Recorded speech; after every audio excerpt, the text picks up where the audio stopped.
જે મિત્રો વાત કરીએ કે ક્યારેય મેં તમારી સામે અપીલ નથી કરી કે મારો વિડીયો પૂરો જોજો, પણ આ વિડીયો હું તમે લોકોને ખાસ કરીને અપીલ કરીશ કે મારો વિડીયો પૂરો જોજો. જે ક્યારેય કોઈ વિડીયોની અંદર હું નથી બોલ્યો કે મારો વિડીયો પૂરો જોજો, પણ આ વિડીયો હું તમને લોકોને 100% કહીશ કે આ વિડીયો મારો પૂરો જોજો મિત્રો. સ્વાગત છે મિત્રો આપણી યુટ્યુબ ચેનલ પર તમારા બધાનું. જે મિત્રો આજે વાત કરવાની છે કે સુપરસ્ટાર વિક્રમ ઠાકોરનો જે મેં એક પોસ્ટકાર્ડ જોઈ છે તેની અંદર જે સુપરસ્ટાર વિક્રમ ઠાકોરનું ઇન્ટરવ્યૂ લેવડાવી રહ્યું છે. જે આજે હું તમને લોકોને કોઈ ફિલ્મ વિશે નહીં, પણ સુપરસ્ટાર વિક્રમ ઠાકોરને જે પ્રશ્ન પૂછવામાં આવ્યા છે અને સુપરસ્ટાર વિક્રમ ઠાકોર ઉપર જે પ્રશ્ન પૂછવામાં આવે છે તેની અંદર સુપરસ્ટાર વિક્રમ ઠાકોર પોતાના સમાજના જવાબો જ્યારે પૂછવામાં આવે ત્યારે સુપરસ્ટાર વિક્રમ ઠાકોરનું રિએક્શન જોઈને તમને લોકોને કદાચ એવું લાગશે કે જે લોકો કદાચ સુપરસ્ટાર વિક્રમ ઠાકોરનો વિરોધ કરે છે, જે લોકો, કારણ કે આ માણસ એક ઠાકોર સમાજનો હોવા છતાં એક ઠાકોર સમાજને પણ આનારા આલમને સપોર્ટ કરે છે અને બધી સમાજની અંદર સપોર્ટ કરતો હોય છે. ખાસ કરીને સુપરસ્ટાર વિક્રમ ઠાકોરને એવા બધા પ્રશ્નો પૂછવામાં આવ્યા હતા આ ઇન્ટરવ્યૂની અંદર કે જે સુપરસ્ટાર વિક્રમ ઠાકોર તેનો જવાબ પણ સરખી રીતે નહોતા આપી શકતા. વાત કરીએ કે સુપરસ્ટાર વિક્રમ ઠાકોરના ઇન્ટરવ્યૂની અંદર ખાસ કરીને ઠાકોર સમાજનું જે બંધારણ ચાલી રહ્યું છે તેની અંદરથી જે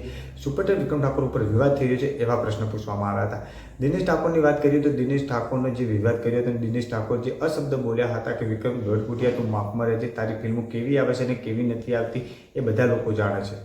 સુપરસ્ટાર વિક્રમ ઠાકોર તેના જવાબમાં એવું બોલ્યા હતા કે જે વિરોધ થઈ રહ્યો છે ને જે મારા ઉપર અશબ્દ બોલાઈ રહ્યા છે તે ખાસ કરીને ડીજેને લઈને, કે જ્યારે અમારી બાજુ એક પ્રોગ્રામ હતો અને પ્રોગ્રામની અંદર હું પહોંચ્યો હતો ત્યારે સુપરસ્ટાર વિક્રમ ઠાકોર કે હું એવું બોલ્યો હતો કે ડીજે આપણી બાજુ કોઈ બંધ કરાવવા આવે તો મને કહેજો, આપણી બાજુ ડીજે બંધ નથી થવાનું, અમારી બાજુ ડીજે ચાલુ રહેશે. આ શબ્દને લઈને, કારણ કે વિક્રમ ઠાકોર એવું કહેતા હતા કે અમારી બાજુ હજુ સુધી કોઈ બંધારણ થયું નથી તો અમારી બાજુ ડીજે ચાલુ છે, અને એવું હું એ માટે બોલ્યો હતો કે કોઈ બંધ કરાવવા આવે તો મને કહેજો.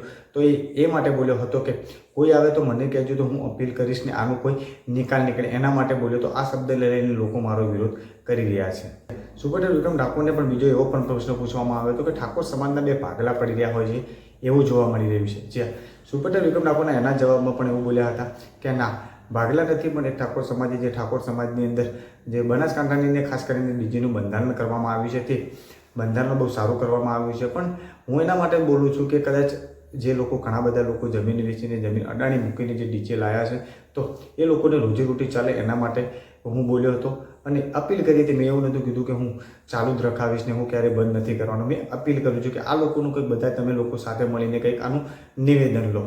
સુપરસ્ટાર વિક્રમ ઠાકોર સાથે સાથે એવું પણ બોલ્યા હતા કે જો વાત રહી ઠાકોર સમાજના સપોર્ટની, તો ઠાકોર સમાજનો સપોર્ટ તો છે જ મારા ઉપર ને હું પણ ઠાકોર સમાજને સપોર્ટ કરું છું. પણ વાત કરીએ કે 2011ની અંદર જ્યારે ઠાકોર સેના બની હતી, પણ તોય હું 2004ની અંદર એક ગીત ગાયેલું છે, જાગો જાગો ઠાકોર જમાનો બદલાણો. આવા ગીતો હું પહેલેથી ગાતો આવું છું અને ઠાકોર સમાજને હું પહેલેથી જ સપોર્ટ કરતો આવું છું. અને વાત રહી બનાસકાંઠાની, તો બનાસકાંઠાની અંદર અડધી રાતે જ્યારે મારી જરૂર પડી છે ત્યારે હું ઠાકોર સમાજના પ્રોગ્રામમાં કે ઠાકોર સમાજના જે બંધારણનું કોઈ મોટું આયોજન હોય તેની અંદર હું હંમેશા ગમે એટલા ઉજાગરા હોય તો પણ હું ઠાકોર સમાજના માટે ગયો છું. કારણ કે એ ઠાકોર અમે એક જ સમાજના છીએ તો હું હંમેશા ઠાકોર સમાજને સપોર્ટ કરતો આવ્યો છું અને હંમેશા કરતો આવીશ. કારણ કે ભલે લોકો, જે લોકોના મનમાં, જે લોકોની અંદર હું વિરોધી બનેલો છું, એ ભલે હું એમના મનમાં જે હોય, બાકી હું મારા સમાજ માટે ક્યારેય વિરોધ નથી કરવાનો અને હું ક્યારેય વિરોધી પક્ષમાં હું મારા સમાજની સામે નથી પડવાનો. કારણ કે હું મારા સમાજથી ઉજળો છું અને એ જ મારું મોટું છે કે હું મારા ઠાકોર સમાજ આટલો સપોર્ટ કરે છે. અડધી રાતે, આજે નહીં પણ કે અડધી રાતે મારી જરૂર પડશે તો હું મારા ઠાકોર સમાજ માટે ભૂખ્યો તરસ્યો ને ઉજાગરા કરીને પણ હું ઠાકોર સમાજ માટે ઊભો રહીશ. આવું પણ એક ઠાકોર સમાજને જે સુપરસ્ટાર વિક્રમ ઠાકોર આવું પણ બોલ્યા હતા મિત્રો. તો વાત કરીએ કે તમારે આ સુપરસ્ટાર વિક્રમ ઠાકોરનું ઇન્ટરવ્યૂ જોવું હોય તો તેની લિંક મેં ડિસ્ક્રિપ્શનમાં આપેલી છે, તો જઈને જોઈ લેજો મિત્રો.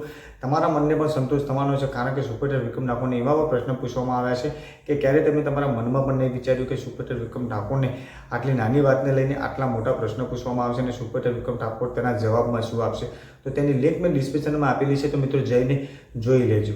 સુપરસ્ટાર વિક્રમ ઠાકોરનું કદાચ ઇન્ટરવ્યૂ તમે જોશો ને તો સુપરસ્ટાર વિક્રમ ઠાકોરનો ઇન્ટરવ્યૂ તમારું દિલ જીતી લેશે. કારણ કે પોતાની સમાજના વખાણ કરવા ને કઈ રીતે કરવા એ કોઈ સુપરસ્ટાર વિક્રમ ઠાકોરથી શીખે.